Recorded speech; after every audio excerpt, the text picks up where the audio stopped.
All right, we got Chris Van Vliet in the studio today. Thanks so much for coming, man. Jack, thank you for having me. This is a blast for me. This is the 600th episode of this podcast. Wow. You know, I've been doing it a long time, and you're someone, like, I don't really, like, try to, like, mimic or style myself after most people. I wouldn't say I necessarily do that with you either, but you're someone that I have been in tune with for years. Wow. So I'm glad that we get to sit down and do this. Dude, congrats on 600 episodes. Absolutely. I mean, that's incredible. You just don't quit, right? And that's the biggest thing, right? I think the biggest tip to being successful in podcasting is number one, you start. Yeah. And then number two, you just don't stop. Yeah. And then I guess that could be applied to a whole bunch of things. But so many people have this idea of a podcast they want to start and then just talk about it for years and years and years and then never do anything about it. Yeah. So congrats to you on starting and not stopping. Absolutely. I mean, that's literally what we were just talking about before we came on, is that everybody has a show. You know, like you'd say, like, oh, I have a podcast. I'm like, oh, so you live in your mom's basement, right?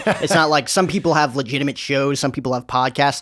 And I feel like you tend to figure out which ones stick. It's Right. the people that don't quit. Like pod fade's a real thing. We've heard that term thrown around in the industry a lot, but like that's a real thing that people start a podcast thinking it's going to be fun. Oh, me and my friends are so funny. We'll just hit record. And then you don't realize how much work goes into it, right? Like the booking the guests, the producing it, promoting it, editing it, uploading, all of that. And I think the average podcast fades after 7 episodes. Really? Yeah. That quickly? And think about it, right? Like they always say, oh, there's 2 million podcasts right now. How many of them are active? I know. And I bet it's like half. And we're both part of the Blue Wire Network, too. Thanks to Kevin Jones for hooking me up there. How many 200 plus shows? Are they all consistent? Can we honestly say I think that? they have to be. I think they're at 300 plus shows now, aren't they? They could have 1,000 shows for all we know. Yeah. They're constantly growing, constantly looking for new shows. That's my job now as a recruitment coordinator, is bringing Congrats on new on shows. that. Oh my God, it's going to be this is the network to be associated with. They're on the up and up. I mean, when you just look at the podcast studio, the Blue Wire Studios inside the Wynn Las Vegas, you're like, I get to, as a podcaster on the Blue Wire Network, get to record in there. That's it. I don't need to hear anything else. Nope. It's such a beautiful space. It's a game changer too. Oh, I'm so grateful to be part of Blue Wire. I've been with them since 2019. And it's really changed the whole perception of my podcast being with them. Oh my God. Who was the first guest you had in that studio? Because I can imagine the first time you checked out the studio, you're like, holy shit. Like Yeah. this is the real deal. And then your first guest walks and they're like, oh. I remember Kevin Jones sending me like a video that he shot on his iPhone. And he's like, it's pretty much finished. I'm like, That's that? Oh, this is not what I was expecting at all. So I flew in there and I did like 5 episodes in like 2 days. So Rob Van Dam was the first real big one I did in there. That's really cool. Love that guy. He seems like a really chill dude. Yeah. I mean, that's what he's known for, right? Mm-hmm. He's the chillest dude. I think I'm going to use the studio we were talking about, I think next weekend, just because you got to like book it weeks in advance. And I think I'm going to have basically everyone who's already been there before. They're like, oh, Blue Wire, definitely. I'll shoot in there. It's like Bradley and Travis Chappelle and, some of those guys. I'm going to see Travis right after this. There you go. Yeah. See? Because he's right in the area. Yeah, So he's one of my good friends. He's an awesome interviewer. He's crushing it. I Yeah. mean, you want to talk about someone who started and didn't stop. He's at like episode 800 and something. Exactly. And I always say, like, I think there's a lot of people that get really trepidatious about getting into podcasting because they see people like the giants in the industry, like Joe Rogan, who's approaching 2,000 episodes. And they go, oh man, how could I get to 2,000 if, I'm just starting out now? It's like, well, you just got to start. It's like anything else in life, really. I mean, if you're looking at it from a monetization standpoint right off the bat, yeah, you're going to fizzle out because the passion isn't there. Like I started mine when I was 17 years old, like I did this out of my parents' basement, Dude, that's because great. Like I always tell people, I had my iPad that I used like the voice memo app to record. Yes. And then this was before video, so I would use my phone to call the guest, and that's how I would record because I had no equipment, like just starting out. That's how I did it for about a year. Wow. Who really inspired you when you were starting out? I don't know. I like you because I listened to the interview you did with Travis talking about like at 4 years old, you were like basically calling Blue Jays games from your house, right? That's what I did. When I was 5 years old, I grew up in Jersey. So I grew up a huge Yankee fan. And that's what I did. So being a play-by-play voice for a team was like my first true passion when I was a young kid. And then it kind of snowballed to where 2017, 2018, I would say it's right before the whole podcast wave came, maybe Yeah. like a year before, where I was like, oh, that would be a great resume builder. Yeah. And I just kept at it. I remember the first episode being like, I'm going to do this hopefully till the day I die. Like, there's no sense in quitting, because like this was my goal, to be like a talk show host. Yeah. And this is the golden opportunity to do it. And all you got to do is just keep putting in the time. Like, the biggest key in podcasting or just content creation in general is just be consistent. Like, constantly show up, and then your audience will also show up. I mean, you probably look back at the first 50 interviews you ever did and look back like, these suck. Like, these are brutal. Like, I look back at the first 100 episodes I did. I'm like, man, I didn't know how to edit. I didn't know how to talk. I was just monotone, just like, hey guys, welcome back to the show. Yeah. But like in my head, I'm like all hyped up. Yeah, I think that there's like, it's an interesting thing, right? Because you're your own worst critic. But if you're not looking back on your older stuff, even from like 6 months ago, and kind of cringing a little bit, you're not heading in the right direction. No. Like, if your best piece of content is from 5 years ago or 3 years ago, like, you're not heading in the right direction. Or if you're not looking at an older interview and going, could have phrased that question a little bit better, then you're not growing. And I think that that's the best thing about this, is you can continue to always grow. Obviously, 2020 was like a big boom for podcasting. I would say that's where I'm here right now talking to you because of 2020. Everybody was in their homes doing nothing, and nobody had an excuse not to talk to me unless you really didn't want to. Yes. And that's where I was able to get like some like premier names on my show to really get people thinking like, oh, he's got something with this show. It's Especially early on, like March, April of 2020, if you reached out to somebody and they had any excuse, it was like, you are a liar. Like, I know exactly what you're doing. You're sitting at home like the rest of the world. But with you already have your platform at that point. You have the reputation. With me, it's like, okay, I'm just a kid. Like, I understand like if they don't want to invest the time, but I put out a tweet pretty early, like March of 2020, like a week into all the lockdowns. Yeah. And I said, I've never done a virtual interview before in my life. Can you guys help me? And I had a bunch of people throwing out different suggestions. I ended up landing on Zoom because that just kind of became the common ground for everybody. But I had no idea how to do this. And because I was flying everywhere and doing every interview I could in person, because I just, like we're doing right now. And I'm so appreciative that we're sitting down and doing this in person, because nothing beats being able to shake someone's hand, give them a hug, look them in the eyes, not have a half-second delay, because when you're looking at someone on a Zoom meeting, you're looking at a 2-dimensional version of a 3-dimensional person. It's not quite the same. No. Like, I put out this tweet and I said, if you did an interview with someone over Zoom, did you really meet them? And it was really interesting seeing people's reaction to that. A lot of people said, yeah, of course you did, because you got to talk to them. And then a lot of people said, no, because the first thing you do when you meet that person in real life after that is you say, it's so good to meet you in person. Yep. And I'm in that camp. And you build relationships off of that. I can honestly say doing in-person interviews, like, oh, you stay in touch with almost everybody. Yeah. As opposed to like Zoom interviews, like you said, you don't really meet them. It's kind of like, it's a chore for them almost to be like, I got to do I this heard a quick call. celebrity refer to this as like the new jury duty. It's like, I guess I got to do it. Yeah. Oh yeah. People promoting movies in 2020, they're like, I guess we're off. It's like, oh no, there's this thing called Zoom now. And you're going to have to do video calls. And it's like, oh. Yeah. But it's a totally different world now. Oh my God. I think it's both, like you said, good and bad. You can do it from, like, if you told me like, okay, because I woke up this morning to your email being like, flight got delayed, might have to like change the time or whatever. Like, if we weren't able to do this today, it's like, okay, next time you're in town, as opposed to like, I could have easily been like, here's a Zoom link if you want to do it that way, but it's not the same. Not the same. So I'm glad that we're here doing this in person. Absolutely. And again, like someone I've watched for years upon end, I'm not going to do a man. Zoom interview with you. I was going to meet you in person, right? Thank and congrats, you're going to be a dad in a few months. Yeah, it's coming up so quickly. That's so in crazy. May. Yeah. Wow. Husband, father, you're an old man now. It was a heck of a 2022. I mean, and these are like I'm just getting used to wearing this on my finger here. Yeah, it's been great. Oh, man. And did you guys have do you know if it's a boy or a girl? It's a girl. Did you have a gender reveal? We did. What did you guys do for that? Well, we were like, we don't want to like have fireworks and like set California on fire. So we just did like the thing where like the smoke goes up, like the smoke cannon. Yeah. Yeah. Oh, that's It's like perfect. pink smoke. Boom. That's perfect. And that's probably got to be like the most elated feeling in the world when that comes up. Because either way, you're going to be ecstatic, but it's like. Yeah. So Rachel, my wife, was like, I'm confident this is a girl. And I'm like, what makes you say that? And she's like, I don't know. Like everybody who says they've had a girl before, all their symptoms have been like mine. So she was really feeling nauseous at first. And I'm like, look, I'm happy. It doesn't matter to me. You know, I don't care, boy or girl.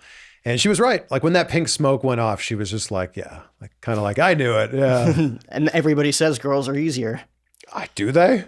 That's what a lot of people say. I don't know. That's what they say. We'll have this interview again in a few years, and I will tell you if that's true or not. I don't know. Oh, my God. One of these days, we're going to have to go to Blue Wire and do what you did with TJP or, and have his baby just in the crate. He had like this portable crib that he brought with him. It was the greatest thing.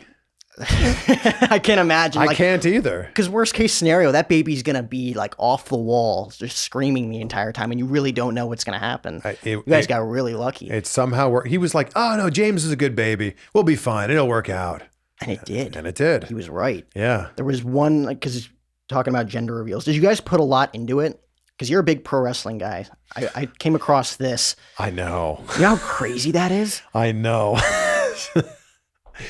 She joked about this, right? Because before this video, a couple of family members. That's actually that's Sin Bodhi, he lives here in Vegas. You should probably have him on the show. Oh, that'd be awesome. But I've known Sin. I watched him when I was like 16 when he was wrestling in Toronto. Yeah. Before this video really went viral, EC3, who's a buddy of mine, got paid to be in a gender reveal wrestling match. And I'm like, this is ridiculous. And, one guy wore the blue trunks, the other wore the pink trunks, and they had a match. What's funny watching those videos is you can tell the audience clearly have never watched a wrestling match before. Yeah. Because they're kind of giggling at the punches and kind of like not sure if they should laugh or cheer when people are getting body slammed. But then at the end, 1, 2, 3, oh, it's a boy. Only the ref knows the finish. Only the two wrestlers know it's like, who's booking this, That's so funny. You get to be Vince for a day. Like, it's really, like, to me, like, when I saw that, I'm like, I'm doing that. Like, nobody stop. Hopefully I marry someone or, like, all my buddies there are wrestling fans, or else it would be weird, but. My wife is the best. Rachel is the best. And she was like, we should do it. I'm like, get out of here. That's so silly. She was like, no, I'm serious. We should do the gender reveal wrestling match. And I said, we can't do that. Also, like so many people have already done it. We can't do that. Let's just do something easy and safe and quick. We're not hiring wrestlers. She's like, but do you think we could? I'm like, no, we're not doing it. So I was talking her out of it. Wow. Yeah. You're the wrestling guy too. So you're a good husband. You knew she'd regret it in the long run. I don't know. I just didn't want that to be the thing, you know? Just imagine though, your daughter grows up to be a pro wrestler. You'd be like, this was your gender reveal party. But maybe she grows up to be a pro wrestler in spite of all of that, I don't know. What do you think of the whole Stephanie stepping down after Vince came back? It's all like rumors right now. Because like obviously like the wrestling Twitterverse is just like, oh, he's changing everything again. Like he's so selfish. Yeah. It's like, it's probably a lot simpler than that. Yeah, I think there's a lot more that goes on behind the scenes than any of us could ever be aware of. But it's so interesting, especially in wrestling Twitter, how when something catches on, that's it. It spreads like wildfire. Yeah. So as we sit here right now, there's all these rumors. Nobody knows what's actually happening. Mm-hmm. But there had been like talk and like speculation for years. I remember interviewing Ryback like 3 years ago, and he's like, I bet WWE is going to sell to like a major like media company. I said, no way. Why would they do that? He's like, I'm telling you, they're going to sell to like Fox, Disney, something like that. So like this has been kind of out there in the zeitgeist for a while. Mm-hmm. Very curious what happens here. And then how does the product look different or the same? Because if it goes back to being a privately owned company, which is one of the rumors right now, things could really shift. That's going to really change things. It could. Like just think about it from a creative standpoint, how different it would be. It could, but then you still have to like, if you're on a television network, you still have to adhere to their standards. I don't know. If it becomes a privately owned company again, that PG rating could go away pretty quickly, and it could go back to like Attitude Era, but I just can't see that happening. I just really think that like they've figured out what's working for them. But I guess it would just come down to whoever the new owner is. That's going to be nuts. Like to me, Stephanie was like forced into that position 8 months ago. Yeah. Like she like took a leave of absence. I don't think she wanted to be a part of it. And then the whole like allegations came up with Vince, and it's like, okay, she had to step up. Paul had to step up. Yeah. Nick Khan had to step up. Where it's like now it's like everybody's kind of like, Vince is going to do whatever the hell he wants anyways. I don't know. And I think it's such an interesting time to be a wrestling fan because it's almost like we know too much of what's going on that like things are changing all the time, like minute by minute, hour by hour, certainly day by day, that I feel like Twitter fans like feel like they have their finger on the pulse, but do they really? I don't know. It's like literally we know way too much, but at the same time know absolutely nothing at all. And it's all hearsay and innuendo and like, these just ideas. I don't know what's actually happening. So I'd rather just sit back and go, let's see what happens. And then we can figure it out from there.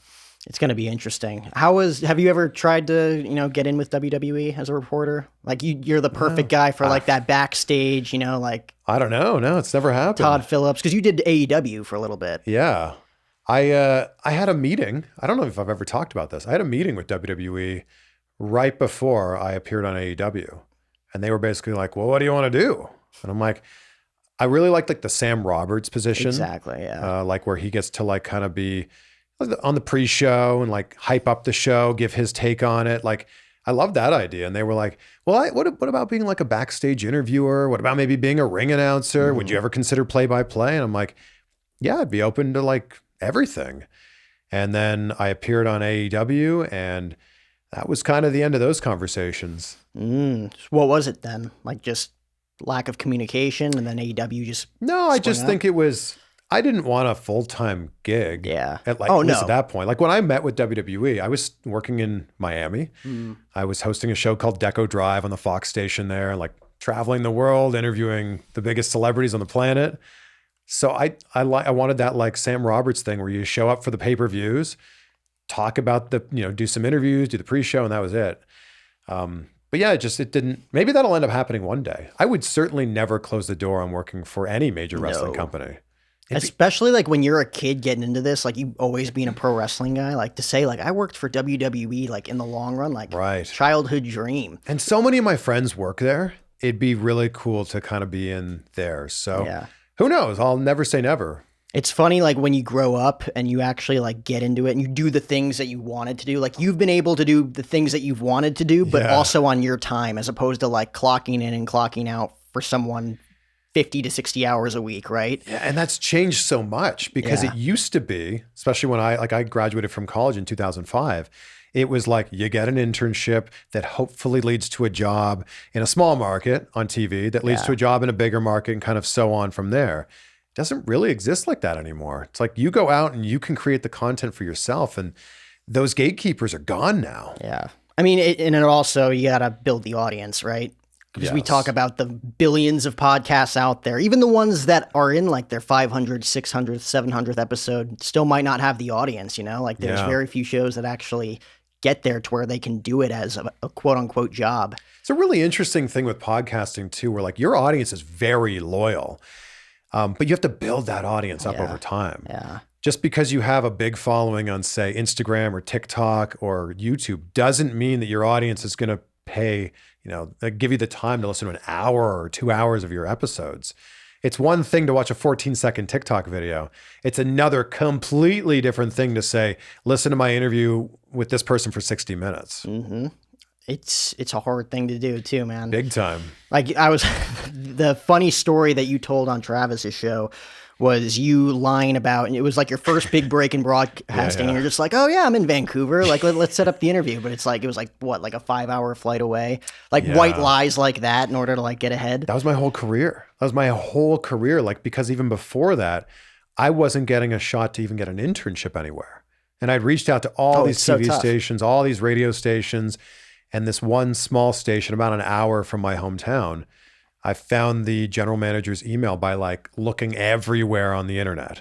Found his email, sent him an email and said, going to be in town next week. It's spring break. I'd love to come in and talk to you about an internship. Well, we don't usually do this, but sure, come on by. Total lie. I hadn't been to that town in like 10, 15 years and kind of talked my way, number one, into that interview. Number two, into him giving me an internship. The internship within 2 weeks, I was on TV and it was like, I can't believe this worked. And then, fast forward a year and a half later, there was a job that I thought that I really had a good chance to get, but it was in Vancouver on MTV2 Canada. And they were not going to fly me in for an interview. I submitted all my stuff and didn't hear anything. So I called the TV station and I asked for the person who was doing the hiring because her name happened to be on the application. Yeah. And I said, "Hi, is so-and-so there?" And they said, "One moment, please." I'm like, "Oh my God, this is going to work." I got her voicemail. I left her a voicemail basically saying like, "Hey, I applied, would love for you to look at it." She emailed me back and her direct phone line was in her email signature. And I went, "I will be calling you in a few days." And I did. I called her. She answered. And I said, "Hey, I'm actually going to be in Vancouver next week. I would love to just come by and talk to you about the job." And she's like, "Well, I guess, all right, if you're going to be here, sure. Yeah, come on by. That'd be great." And I hung up the phone and I remember I was in my bedroom and I yelled down, I'm like, "Dad, I need a flight to Vancouver." And my dad works for, now retired, but worked for an airline. Right. And he was like, "Yeah, I think we could figure something out. Maybe I could even do a business trip and like you could come with me." And it all just worked out. But it's like, it's right place, right time, which we hear all the time. Yeah. But it's also about putting yourself in the right place. in the right place and creating the right time, which I think a lot of people don't do. A lot of people will look at you or look at me and be like, "Man, it must be nice to be, connected to that person." It's like, be aware, like their email's right there. Yeah. Reach out, and it's up to them to reach back out. But like you can, that's just one example in like the podcast space, right? But like getting a job, like you said, like you put yourself in the right place because you had the motive to do it. There's also a lot of people that look at super successful people like Steven Spielberg or Oprah and go, "Wow, must be nice." It's like, what do you mean? Must be nice to work really hard and like chase after your dreams? Like people will look at someone like Tom Brady and try to like break him down. It's like, it's all about like working your ass off. Yeah. And so many people, unfortunately, want to look for an excuse as to why it can't happen for them, when the excuse for why it can happen is also right there as well. Mm-hmm.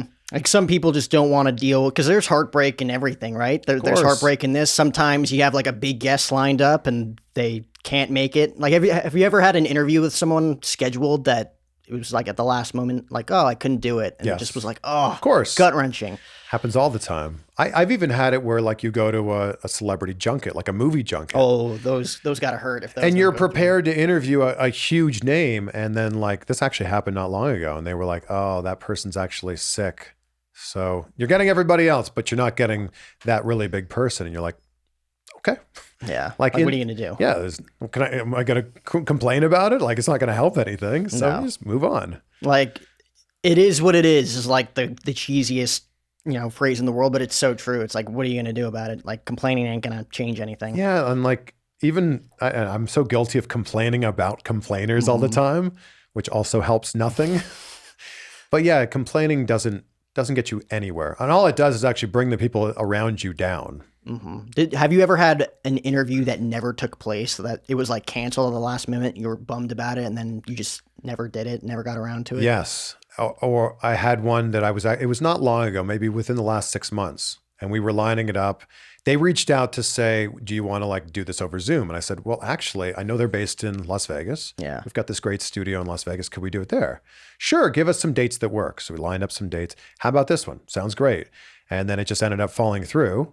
And I followed up like within the next few weeks after that and said, "Hey, could we get another date on the calendar? Like, really want to make this happen. Like, really want to make this happen." And they said, "I'm sorry, their schedule has changed. They're not available anymore." Like, they're not available anymore. Okay.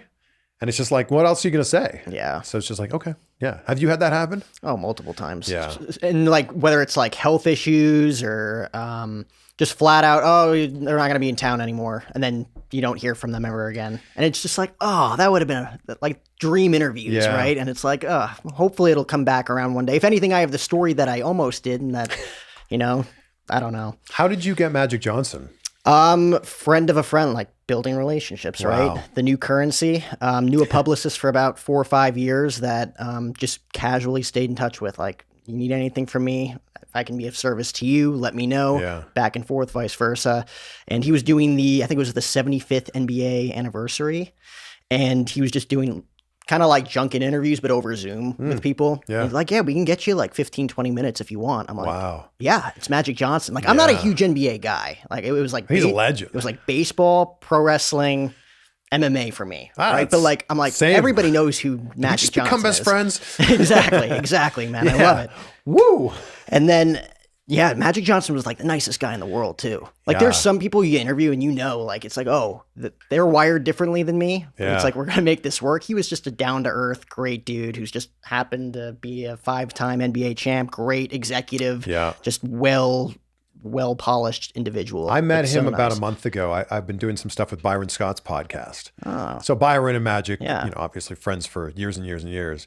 And it's so funny. Like Magic came in, took photos with everybody, signed every jersey, every ball, every hat, everything. He gets it, right? Mm-hmm. And that's the type of guy where you're that big, you're that famous that everywhere you go, you're going to be recognized. Have you had the situation where the guest is so low energy, so uninterested, and then you hit record and they're like, "Oh, Jack, so good to see you, man. Great to be here. Love worst. having you on." Yeah. The worst. Have you had that? Oh, like 50 times. It's like they go through the agenda of like what I need to promote. This is what we're gonna do. Yeah. Or like their managers in the room too, and they're just Sure, like sure. whispering. They're just like, it's like, yeah, David would like this. It's like, oh, okay. So I guess I'm talking to you, and then as soon as the red light goes on, I'm talking to him.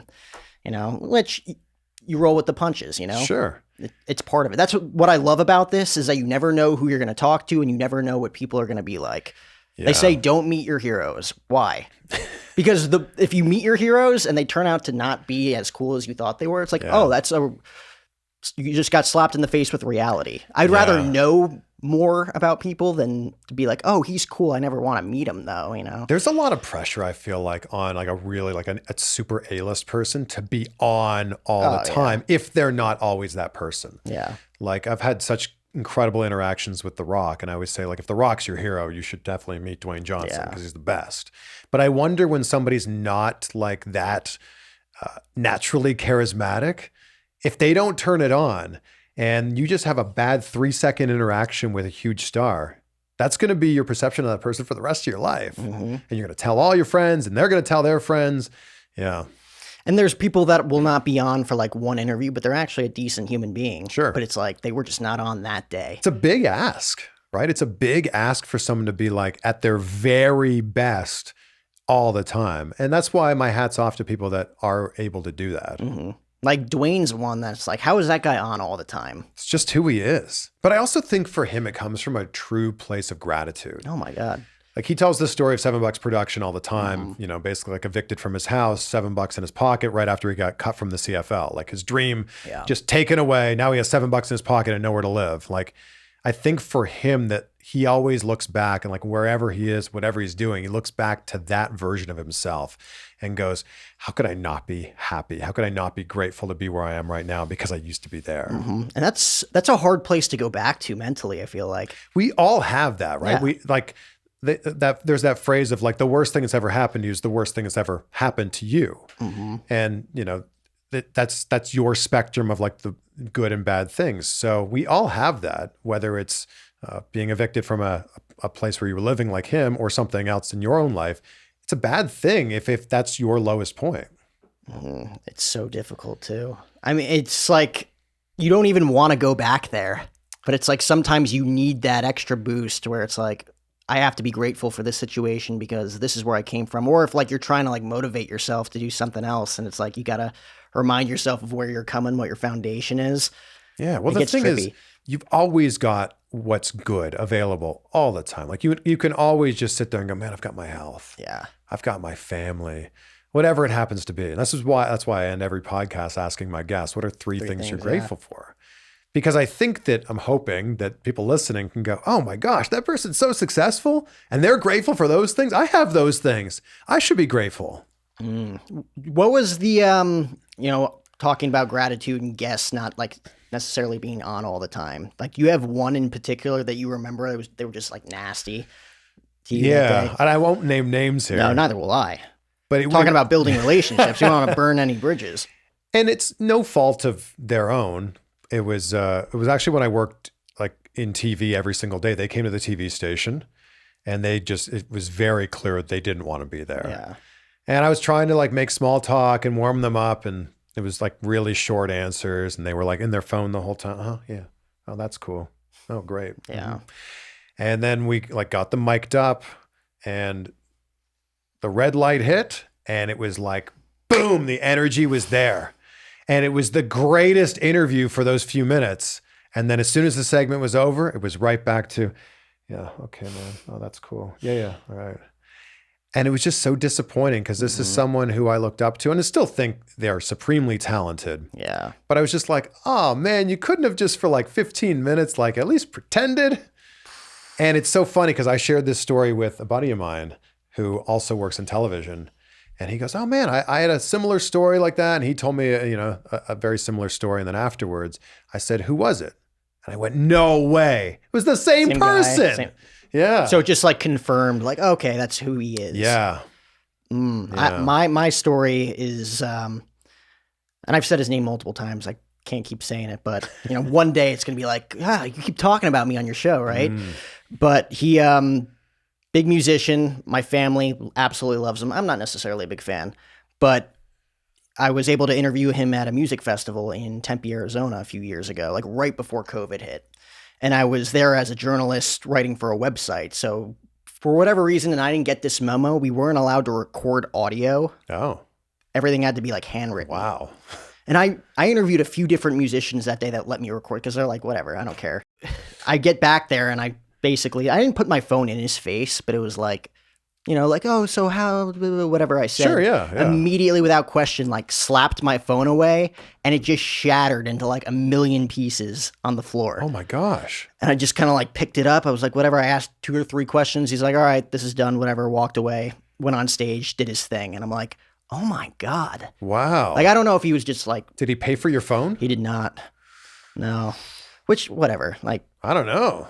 I didn't even think about that, to be honest. I was just going to like, oh, wow, I get to tell this story to, That's too bad. My family was just like, well, did you make him angry? What did you do? He typically doesn't get like that. I'm like, I met him, like that's what he did, Yeah. But I'll hear other stories from other people like, oh, he's the nicest guy in the world. When I met him, it's like, maybe he was just off that day. Yeah. And it's too bad that we judge people based on like the one interaction, but if that's all you have.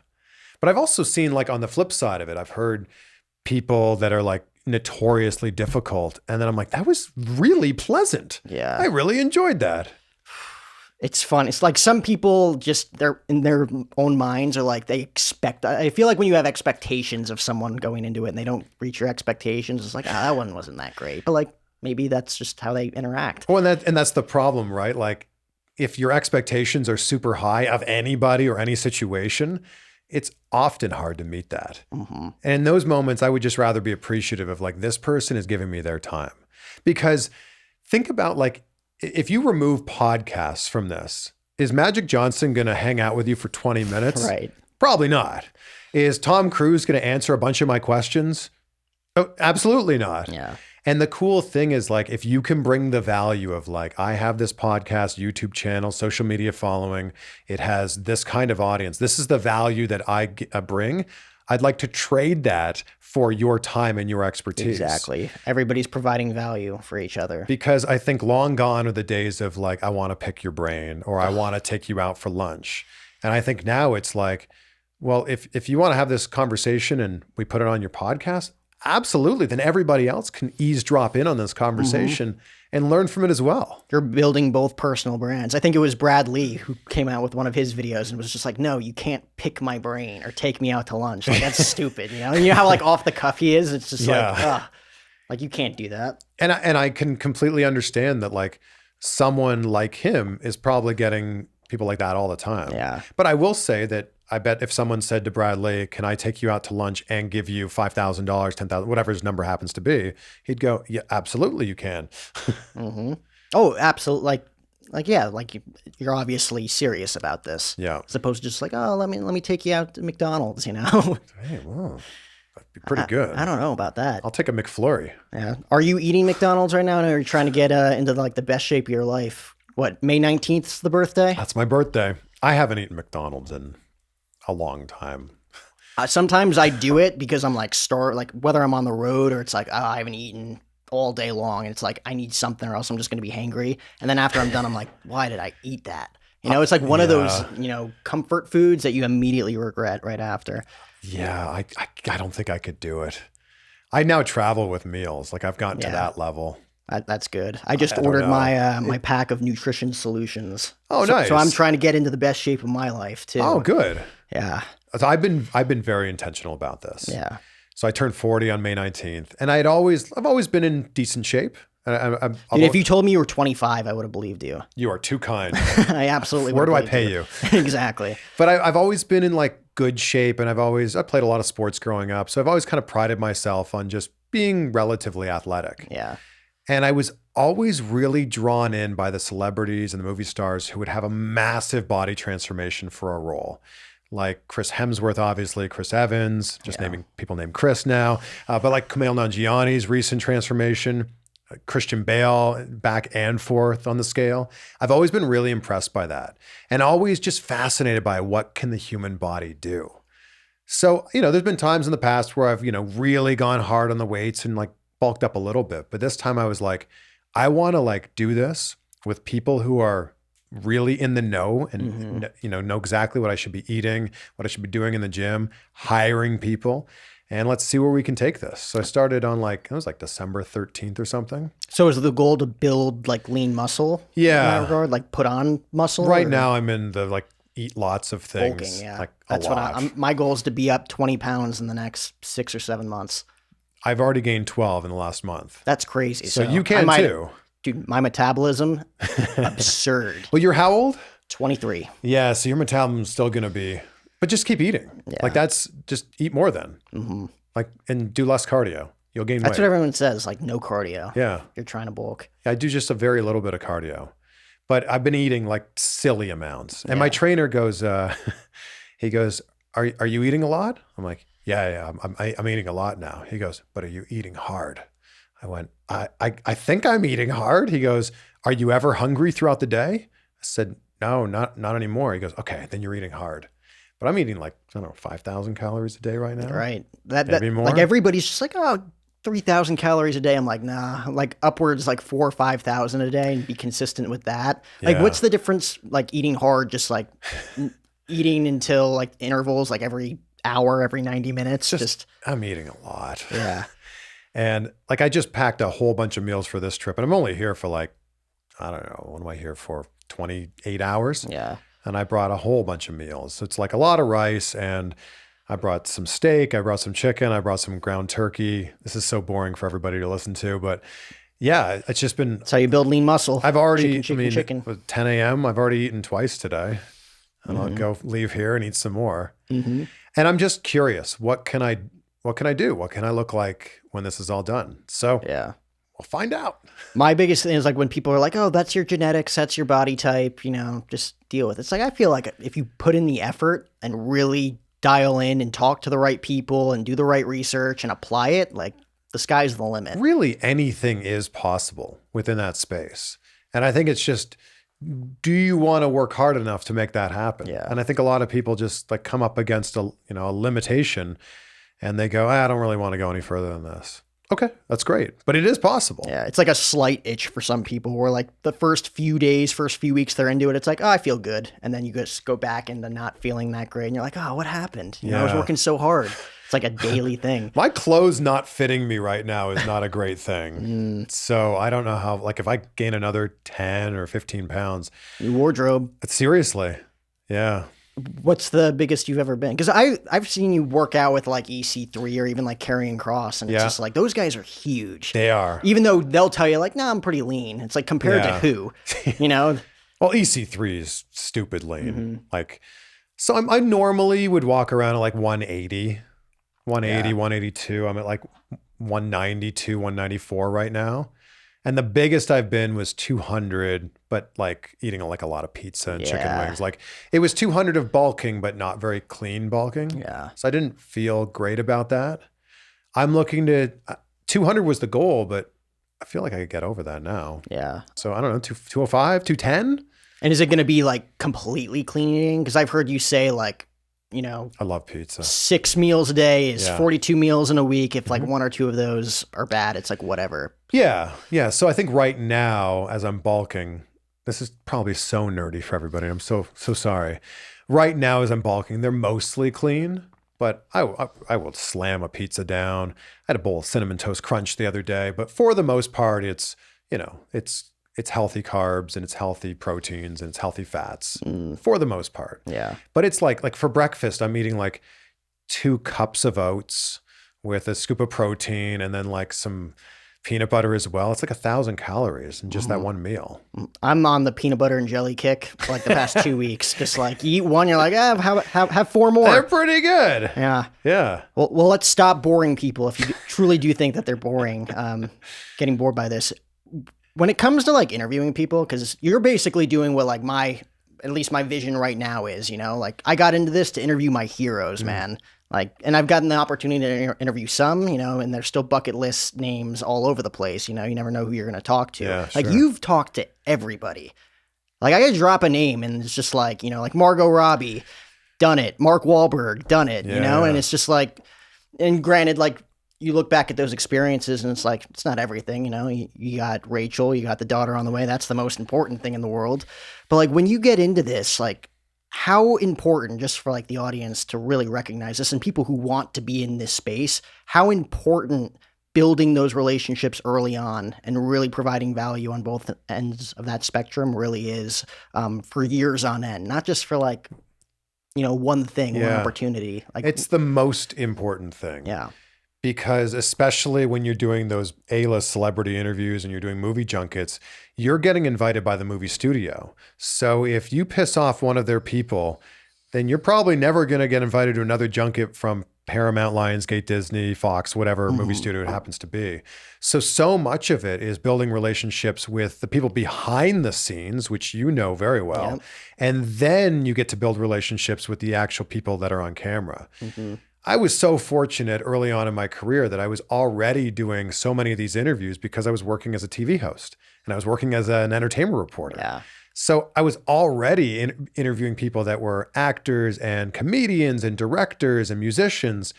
And then obviously pro wrestling kind of got thrown into the mix because I was a wrestling fan. And I was just really lucky. And this is really before YouTube was ever a thing. Yeah. Certainly before podcasts were mainstream. I was doing these interviews and they were airing on TV. And then there was a part of me like 10, 12 years ago where I was like, man, I'm having these great conversations with some of the most famous people. Yeah. And the only people that are going to see this are the people that happen to be watching this TV channel at this exact time. So I was just taking those raw interviews and putting them on my YouTube channel. That's when things really started to gain traction because people outside of your viewing area were able to see them. And if you were a fan of the Twilight movies when I was doing those interviews, you were able to go on YouTube.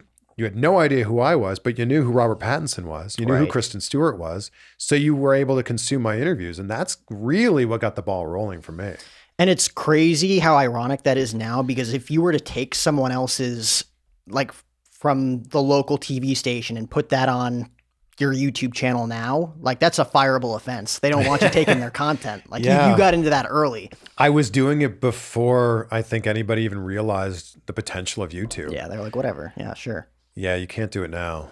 Oh, I've gotten in trouble for it. Like in college, I would take like my broadcast reel and put it on my YouTube channel, or like take certain interviews, put them on Instagram, and it's like I get flagged for it. I have to like write a paper because I got a strike.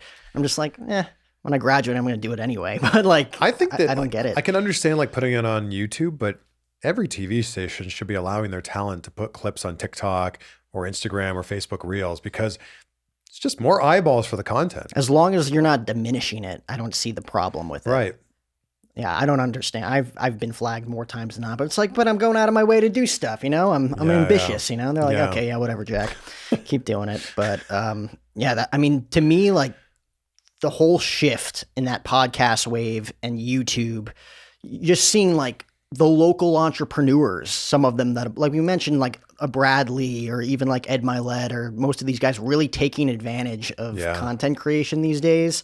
Like I wouldn't see like the owner of a tech company really being like a quote unquote celebrity if that never happened. When Ryan Pineda told me, are you familiar with Ryan? Another one, yep. When he told me he was spending $40,000 a month on social media, I was like, that's someone's salary. That's an entry salary for a lot of people. Yeah, like a lot of people would be happy making $40K, but he's spending $40K on like the editing, the shooting, the production, all of that. But he's onto something. Like now he's very recognizable, over 1 million followers on TikTok. His YouTube channel is growing at a substantial rate. There's something there of like, it's all available, right? Like it's all free. If you want to just take your camera out of your pocket, turn it on you and start vlogging, it's all available. It's all free. And even if you're not doing it on the level of like Lewis Howes or Ed Milet or Ryan Pineda, you should be doing it on some sort of level to just be getting your face out there because you are the brand now. That's the biggest shift that's happened over the last 10 years. You are the brand now and your brand has a face. Yeah. I mean, really, like with social media too, it's like post 2 to 3 clips a day in order to stay relevant. You got to make, an email subscription basis for people to see everything. Like literally before you came in, you talk about Lewis, like text message popped up. I'm like, oh, who texted me? It's like a link from like his latest show, Yeah. Because like you subscribed to everything and there they are all the time. Like how many people are you working with, just on a clip basis alone? Because like that is the most difficult and, detailed and just stressful thing in the world if you don't have a team around you helping you out there. The biggest thing that I learned is I can't do it all myself. Yeah. And I would rather lean into my strengths and certainly also my passions too. Like I love booking guests and I love sharing conversations. Do I know how to edit? Sure. Am I good at it? Not really. Yeah. If in a pinch I had to put a video out, I could absolutely do it. But I would rather have someone who's a 10 out of 10 at editing that's doing that all the time. That's what they're the best at, rather than my editing skills, which are like a 4 out of 10. I would much rather pay someone to do the thing that they're the best at so I can focus on the thing that I'm the best at. I will say, though, that I started in my TV career where I did it all: shooting, writing, editing, reporting, producing, all of it. And I think that having that ability to wear all those different hats gave me such an appreciation for everything else. And I still do know how to operate a camera. I still do know how to edit audio. I still do know how to edit video, but I'd rather have someone who's so good at it doing that all the time. And that was a big shift for me, is when I finally was like, okay, I'm going to create a budget for this. I'm going to have someone who that's their full-time job. His name's Troy, and he's an absolute rock star. And I just give Troy the interviews and he makes gold out of it. And that's the best thing. So when I made that shift, that changed everything for me. You'd be such a bitter and not nice person. Everybody says like, oh, everybody loves CVV. It's like you would not be that nice of a person if you had to juggle all of those different things at once. Like I've been there at like 4 a.m. just editing stuff because like didn't have the money to outsource starting out, like you do everything. Yes. And I have such an appreciation for it. But once you figure out you can outsource stuff and you get to a certain point where you're able to do that, everybody's doing their part. And that's what makes it way more efficient. I have a great story from the first AEW event, which was here in Vegas, Double or Nothing. Yeah. And they did the press scrums back then where it was like the person stood there and everybody stood around them like locker room scrums. Now they're doing more like press conference stuff. So we did those interviews and we did a ton of interviews that day. We did like Tony Khan, Cody Rhodes, Chris Jericho, Dean Malenko, Dustin Rhodes, did so many different interviews. And then when we left there, I'm like, man, there was some really good stuff here. Like Cody Rhodes talking about breaking the throne, like Tony Khan just like talking about their first event. Like, we got to get this up. Yeah. We got to get this up on YouTube like as soon as possible. So my buddy Jamil and he was filming the interviews. I was holding the microphone. We literally ran out of the MGM, Grand Garden Arena. We ran to our hotel, which was in the Excalibur. So we literally ran there, and I'm getting these videos off the camera as quickly as I can. And I'm putting them in the editing software and I'm editing them and taking off, putting my intro at the start and editing the tail end of it. I'm like, I got to get this up on YouTube as quickly as possible. I go to hit render and I had this old crappy computer, this old crappy laptop. And I went to hit render and export and it was going to take like 49 minutes. And I'm like, oh my God. And it's like midnight at this point in time. And I'm so exhausted. I'm like, okay, all right, well, this is like interview 1 of like 5 that I'm going to export. I'm going to go to sleep for 45 minutes. I'm going to set my alarm, wake up in 45 minutes. When the render's done, put it up on YouTube. And I did that all night. And I stopped at like 5 a.m. or something. So I would like edit the next video. Okay, all right, man, this is going to take 48 minutes to render. Okay, well, I'll go to sleep for another 45 minutes. And I did that. And I think the biggest lesson there was like, at that time was, if you're going to be first, like get it up as quickly as you possibly can. Yeah. And that was, those videos blew up. That video of Cody Rhodes the AEW press scrum got like 1 million views in the first 24 hours. And it was because we were first. But the lesson learned there was, number one, I needed a new computer. Yep. And like that was the thing I was Googling on my phone while I was exporting those videos, is like, what's a better laptop for editing? And now it's like, it would take like 6 minutes to export that video, or 5 minutes.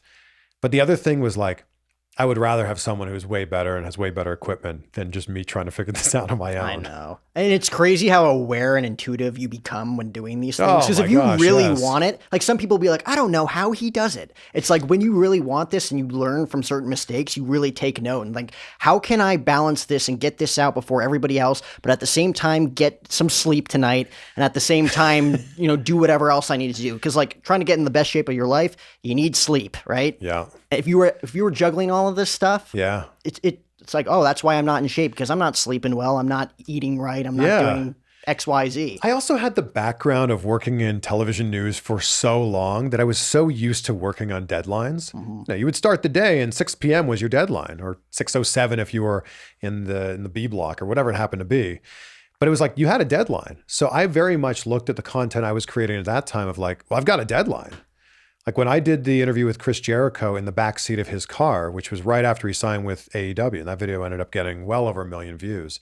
We were editing that as we were driving. I drove 5 hours to do that interview and 5 hours back. We were editing the interview on the way back. The laptop died. So then we stopped at a service station just to plug in and render the video so that by the time we got back to my house and had internet, we could upload it. And it's just, I think it's that television news mentality of like, let's just get it out there. We've got a deadline. Let's hit it. Oh man. How's Jericho? He's great. Is he great? Yeah. That's the interview for me that will validate this entire show for me. He's like literally the reason I wanted to do a podcast. Really? He's probably the first guy, because this was like during the whole like list era. Because I was in high school and it's like him and Kevin Owens. He's like, you just made the list. I'm like, this is awesome. It was really good. But I just remember thinking like, oh, he's also the front man for a rock and roll band who goes on tour almost every year. He's also a podcast host. He's also an author. I'm like, he was the first person to really teach me growing up, just watching him, just being like, oh, I can do multiple different things if I want to. I don't have to do one thing. Because my main goal was to work for ESPN one day, which I'm able to do now, but like, I'd rather have my time and do all of this other stuff. Like he was the first guy where I'm like, oh, I'm going to do a podcast and we're going to get him on the show. Wow. So that's one. I hope it happens for you. I hope it does too. The more people you meet, the more people it's possible. He's promoting so much. I think he just came out with like an NFT book that he's promoting. It's like, as long as you have an audience, it's like, oh, you find a way. The great thing about Chris Jericho is, of course, anyone can write a book. Of course, anyone can start a podcast. Of course, anyone can be in a rock band. Yeah. But he's doing it at like the top level. Mm-hmm. So it's the idea that not only can you do all of these things, but you can also be good at all of these things. And that's where I'm like, man, he's one of those people that just like, he just dreams big. The master of reinvention too. So good. Like you want to stay in the entertainment industry, you got to reinvent yourself. Like he's done it so many times and has done it so well so many times. And there haven't been too many duds. He's been so intentional about it. He told me that his real inspiration is David Bowie, who reinvented himself for every album. And he said that when he came back after his big hiatus from WWE and he was back as like suit and tie Jericho, he was like, I just want everybody to know I'm not Y2J. And he told the announcers, like, don't refer to me as Y2J. I'm not Y2J anymore. I'm this new character. I'm Chris Jericho doing this new thing. And that's a really intentional and very interesting thing. Because how many wrestling conventions have you been to where there's a person sitting there and they're still doing their shtick from the 80s or 90s? And it's like, I get it. That was the thing that got you over. But like, Chris Jericho has proven that like you can get over in multiple different ways. Mm-hmm. I mean, he could have stayed in his one gimmick too. Like the fact that he's never gone back, and granted in AEW it's different, but like if he went back to WWE one day, they'd be like, oh, bring back the list. And he's always been like, no, like that was 2016 Jericho. He could easily bring that back and it'd be the number one thing on television every week. He's one of the greatest of all time. And it's like the fact that he's still doing this now in his 50s, it's so impressive. Yeah, that's definitely one. Do you have any more, like you've interviewed everybody. So like, do you have any more dream interviews that are in reach? Because I know there's probably a few that are like Vince McMahon, I've heard you say. That's a big one. That's one that might be out of reach. But like never say never, he's back. So that's out of reach, I think. You think? I Not with that attitude. That's right. Yeah, I like that. I thought he was never going to do another interview, and then he did the thing with Pat McAfee, which was such Perfect timing. It was such great insight into his life too. Like, oh, this guy's actually a decent human being. Yeah, and I think what's so interesting about Vince is he's kind of the Wizard of Oz. Like we kind of just see him as this big figurehead. There's obviously a man behind all that. Yeah. And I'd be so interested. I want to just dig below the surface a little bit with Vince. Oh my God. Like, what's Vince McMahon's workout routine look like? I'd love to hear that. Like, what's his favorite movie? Does Vince McMahon like pizza? What's Vince McMahon's favorite pizza topping? Like, this stuff's really interesting to me because everything else that he wants out there is already out there. Yeah. So obviously, Vince, I would love to interview Christopher Nolan. Oh, that's a good one. I am blown Genius. away, right? Like, every film that he has is a masterpiece. And I'm also fascinated by his obsession with time. Oh yeah, every single movie. Every single oh. movie, he plays with time in a completely different way. Like starting from like Memento to what he did with Inception, Interstellar, even Dunkirk, the way that I'm fascinated by all of that. So I would love a conversation with him. I don't know if maybe that might happen with Oppenheimer. He has a new movie coming out. Yeah, let's put that out into the world. That one's way more in Nolan. Reach. That one's way more in reach. Do directors typically? I know Tarantino definitely is a part of all the press stuff. Yeah. If you're usually. big enough, like I did Ron Howard recently. Oh, that's a good one. Yeah. So like, yeah, if you're a well-known director, you're for sure doing the press junket. And also like, I have such a massive respect for Tom Brady and the fact that he's 45, still playing at the level that he's playing at and completely changing the game, breaking his own records. Like I would love to be able to sit down with him and just be like, dude, what makes you tick? Yeah, that's a good one too. I don't know how long he's going to continue playing too. Because like he came back this year and it kind of upended his personal life from what we've seen. You know, like you think you want to win. Like when you go out, you want to win one more time. He's not slowing down. Yeah. Like I saw this really interesting YouTube video where it was showing other people that had come out of retirement and like how, it wasn't great. Yeah. He came out of retirement and sure they didn't have a winning season, but he had a pretty great season. And it's not like he's slowing down. So, and they're in too. Like, yeah, he could easily run the table and win another one and then hang it up. He could, yeah. You've seen it happen before. So I guess we'll see what happens. But I wouldn't bet against Tom Brady. So those are your main three then: Vince, Tom. It changes all the time. Like there's a whole bunch of other. I'd love to have a real conversation with Oprah. I've interviewed her briefly on a red carpet, but I'd love to actually like dig in deep with her. Joe Rogan's fascinated me for the same reason that Chris Jericho is fascinating. Like he's found all the things that he's passionate about, and then he's just really good at them. Mm-hmm. He loves cage fighting, loves mixed martial arts. He's a commentator for the UFC. Incredible. Yeah. He loves comedy. Now he's been a comedian for 30 plus years. He loves telling stories and hearing stories and having conversations. Top podcast in the world. Like that's really interesting to me. Oh my God. Do you have any plans to do any because Rogan is someone who's reinvented himself going from Fear Factor, just doing his, like what we're doing now. Yeah. You know? Like, have you ever dreamt about doing a specific show with like a specific niche where you're doing something? Like I know they just came out with Barmageddon on USA Network, like something like that, where you bring in celebrity guests and you're playing games or you're doing something, or like even like what Sean Evans does with Hot Ones, like, have you ever wanted to do something like that? 100%. But it's just so difficult because the way that TV is now, it's shifted so much. Like most TV hosts now are former athletes or they're actors or there's somebody who has some sort of name recognition. Mm-hmm. And it's just difficult now unless you create the show. And I would certainly love to create a show like that. But if I could like look at TV right now and go, I want that job, I would have loved to host Amazing Race. Like, I think that show is fascinating and it's been on for 100 years now. Yeah, forever. Yeah. If you could get in, if you were one of those like old school hosts that got in on The Bachelor, Survivor, Amazing Race, like you're set. You're set. That doesn't really exist anymore. So I think now it's more of like, it's the Mr. Beast model. Mm-hmm. It's the Mr. Beast model of like, all right, I think this is a really interesting show. I'm going to create it myself and I'm going to put it out there. It's kind of what Hot Ones did. Mm-hmm. And you just become that guy forever.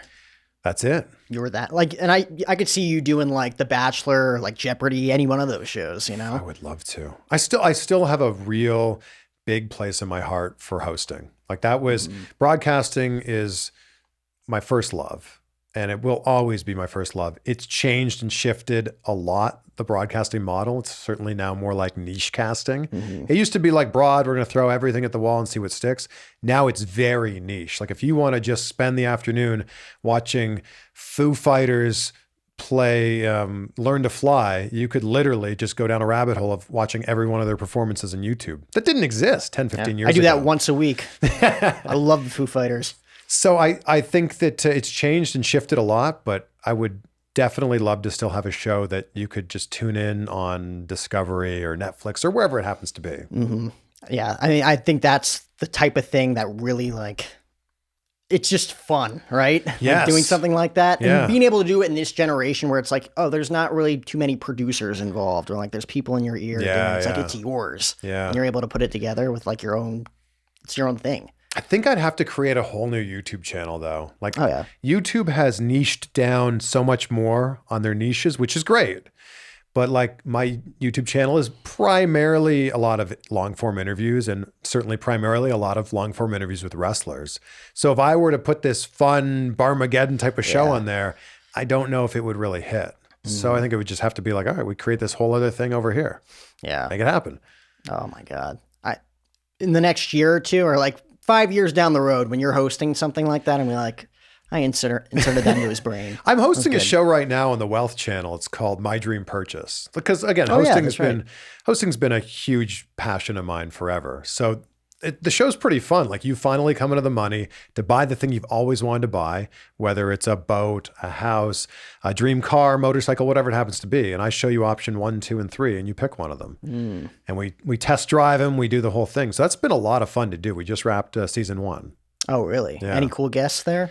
No, they're not like famous guests. Just like, But like there was an episode we were like looking at like mansions in Hollywood, and there was one where we were looking at yachts. There's one where it was classic Porsches. So just like really cool items. So you're coming because, you know, how do people spend millions of dollars? Well, this is how they're spending it.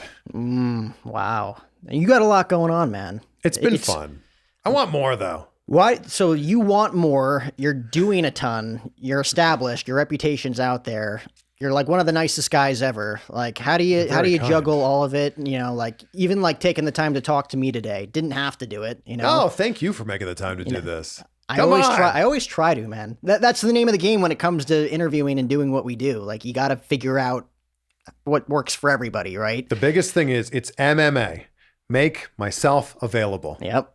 If someone's willing to say yes and you have to fly to Albuquerque to make it happen, or you've got to call in sick to work, if it means that much to you and the opportunity is there, do it. Yeah. If you're willing to do things that other people aren't willing to do, you're going to get things that other people aren't going to get. Exactly. So like, what was the reasoning for saying yes to me today? Like if it was like my first podcast ever, like, are you one of those guys that would say yes to anybody? Like, here's the opportunity, or does it have to like? I think if I had the time, like, I think, look, we also both work for Blue Wire, which is cool. Yeah. Like, Kevin Jones doesn't hire people that aren't great people. Yeah. So, yeah. But look, you're very established. You're a great interviewer. The fact that you're sitting here with no notes in front of you is always so impressive. I've never liked that. I mean, you probably started out that way too, where it's like you have your bullet points and it's just, okay, next question. You're not thinking about having a conversation. You're having an interview, and it doesn't flow. And I still approach different types of interviews in different ways. Like if I have a 5-minute junket with somebody, I will write out the questions that I want to ask, not just the topics, but actual questions, because it's such a short window of time and I want to maximize it as much as I can. Mm-hmm. When I'm going to talk to somebody for 45 minutes, an hour plus for a podcast, I'll write out bullet points of like, okay, we'll talk about this and this and this, not in any sort of specific order, but like, these are some main things we should talk about. Yeah. I always think like 3 to 5 bullet points. Yeah. You know? And like worst case scenario, they're just like not invested at all. It's like, okay, I have my bullet points. Yeah, exactly. And it's just like, and we've both had those guests before. We talked about it, you know, like it's very, like who would you say is the most surprising guest you've had on when it comes to like, okay, I'm going into this interview blind, but they turned out to be the most amazing person ever. And then someone obviously wasn't quite up to your... Well, I already told you that story. Yeah, we'll talk about that later. But Someone that just surprised you. I think that happens often. And I'm often surprised also by the response that I get in the comments. Like, oh my gosh, you talked to so-and-so? I've been a fan of theirs forever. So I don't know. I don't ever go into an interview like over or underestimating somebody. I just go in like hoping to have a great conversation with somebody and then walking away going, man, that was awesome. I will say I love when people bring it. I love when people bring the energy and bring the excitement, and bring the passion, because it oozes through the microphone. It oozes through the camera and the audience can feel it. The vibe is just so much better. Yes. It's just like, okay, here we go. Like we're both positive. It's just, when you just show up and you're just like, all right, so what do you do? Yeah. No, I think who does that great is Dave Grohl. Dave Grohl is someone like I know people who have interviewed him in the past. He's like, he knew just about as much about me as I knew about him. Like he actually takes the time to like make the most of every opportunity. I'll tell you one that really blew me away was Tyler Perry. And he's been so kind to me throughout my career. But I had interviewed him for Teenage Mutant Ninja Turtles 2. We were in New York. I did the junket interview with him. I thought it was fine. The next day we were on the red carpet and he's walking by and he's doing an interview to the left of me with my friend Kevin McCarthy. And he goes, Kevin, I got to wrap up here. I got to get to Mr. Van Vliet here. And I'm like, hold on, what? Wow. And he goes, yeah. So good to see you again. I said, yeah, good to see you too. How do you know my name? How do you know how to say my name? He's like, yeah, don't worry about it. So we do the interview. He goes, by the way, what kind of socks you got on today? Because I love wearing fun socks. Was this the first time you met him? It was, I'd done an interview with him the day before. And then then the next day we did the red carpet. Yeah. So clearly he had like done some research on me after the interview the day before, but he knew everything. Like he knew where, what city I lived in, where I worked, the sock thing, everything. And I was just blown away. And I followed him off the red carpet after he was done all the interviews. And I said, Tyler, like you blew my mind. He's like, why? I said, come on, like you blew my mind. You knew all these things about me. He's like, I'm sure we'll be in touch. Like, but it's just the fact that he showed a genuine interest. And then every time I've interviewed him ever since then, he's been so nice. And we've developed a friendship from that. And just really grateful, because when someone like that sees something in you, it then makes you see something in yourself that maybe you hadn't seen before. It makes you feel so much better, right? Yeah. Yeah. And especially because like I thought our interview was good. I didn't like think it was excellent or incredible by any means, but the fact that sparked something really meant a lot to me. And that's probably why you're like who you are now. I don't know. You're very energetic. I do love energy. I think I'm addicted to, drinking pre-workout or something. Yeah, dude. Well, let's save some of that energy. You got some interviews today at Blue Wire. Who are you having Travis in? I'm actually going to Travis right now. He's going to interview me. Oh, sweet. I've got my good friend Brant Pinvidic coming in. You know Brant? Mm-hmm. So Brant's coming in. I've known him for years, but never had like a formal interview with him. Spent like Thanksgiving with him, but never like done an interview. So he's coming in. And then Murray the Magician. Really? Have you had him? I have not. Oh, I've checked out his stuff, though. You should line him up because he's here. And he has a big following on YouTube. Oh, yeah. So he's coming by. And it's always so fun to do podcasts with magicians because then they end up showing you some stuff and you get some cool social clips out of that. So there you go. You learn a thing or two. I mean, go to a party, people think you're interesting. I'm not learning anything. I'm just going, hey, watch this. Yeah. Hey, it's working out for you though, man. And it's again, been fun. I appreciate you taking the time. I can't wait till we get to do this again in the Blue Wire studio sometime. Me too, man. Let's do it. Definitely let me know the next time you're in town. But this was episode 600, guys, with the one and only CVV, Chris Van Vliet. Check him out. Check out his YouTube channel. You got CVV clips, and then you got the main Insight channel as well. But I appreciate you coming on, man. Thank you, man.